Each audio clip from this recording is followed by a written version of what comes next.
we decided to take on that debt to prevent Canadians from having to do it. Proud to be Canadian explains the 2021 federal budget. During the Cold War, towards the end of the reign of the Soviet Union, their top leadership tried to loosen the reins on the centrally planned economy. Things were spiraling out of control, there were shortages of everything, and poverty was sharply on the rise. Their leaders at the time had a crazy idea: why not give the free market a try? They called it perestroika, loosening the grip of bureaucrats and politicians and relying on market forces, aka the consumer, to make choices. Today, our Canadian federal government is going in the opposite direction, taking Canada from a prosperous free market economy with reasonable regulations and heading toward a centrally planned economy designed to buy votes and transfer wealth from ordinary Canadians into the hands of the wealthy and connected elites, leaving the only individuals with the power to change anything those rich enough to lobby the government. It's like something out of 1970s Russia. What gives? The budget is over 720 pages long, written by lawyers and politicians, designed to be unreadable to the average Canadian, of course. If you actually could read it, your stomach would sink. Deficits larger than anything we've seen before, $568 billion over 3 years to be exact, over $100 billion in new spending, a national debt in the trillions, 1.2 to be exact, more than half of that having been taken on since 2015. And the debt clock keeps growing larger. The federal government is saddling every Canadian with a debt burden of $37,000. That's for every man, woman, and child in this country. Because remember, despite the federal government claiming, we decided to take on that debt to prevent Canadians from having to do it. The money that the government spends and owes is actually tax dollars collected off your paychecks.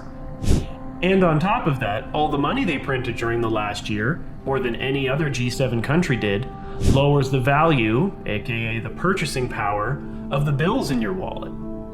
Journalists from all sides of the political spectrum have rightly pointed out what this budget is: a series of spending promises to any and all possible interest groups. In simpler terms, vote buying. Although incredibly in this budget, there was no money for health transfers to the provinces, reeling from the costs of the pandemic.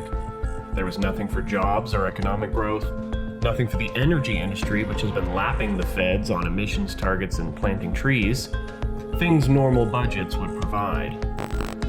An evergreen political maxim is to remember that some governments will try to bribe you with your own money. Well, bribing you with printed money is even worse, since it makes the money you still have worth less. And if that doesn't make you scratch your head, in the time the federal government will dole out $30 billion in an attempt to create a national childcare system, they'll spend $153 billion on interest payments. So how will Canadians pay for all this debt? Which new taxes will they burden Canadians with to pay for the schemes and pet projects they are spending our money on? Well, the carbon tax already went up, and it's going to go up again. And it's not just gas that goes up, it's everything that needs to be driven, delivered, or shipped that goes up.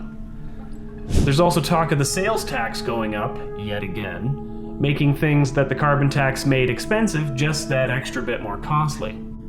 And if the discussion about the Liberals handing out money to everyone becomes a reality, we'd see our income taxes go up about 50%. So yeah, sure, you get some printed money from the government, but it works just like overdraft fees. It becomes the new zero, and all of a sudden your McDonald's Big Mac costs you $20, and a sheet of plywood costs $200. Canadians deserve so much better than these schemes. They deserve a budget and a plan to lead them into the future. It took the federal government over 760 days to write this budget up, and all we're being offered is a step backwards. There is no doubt that you and your children will be footing the bill for this budget. Exactly how remains to be seen.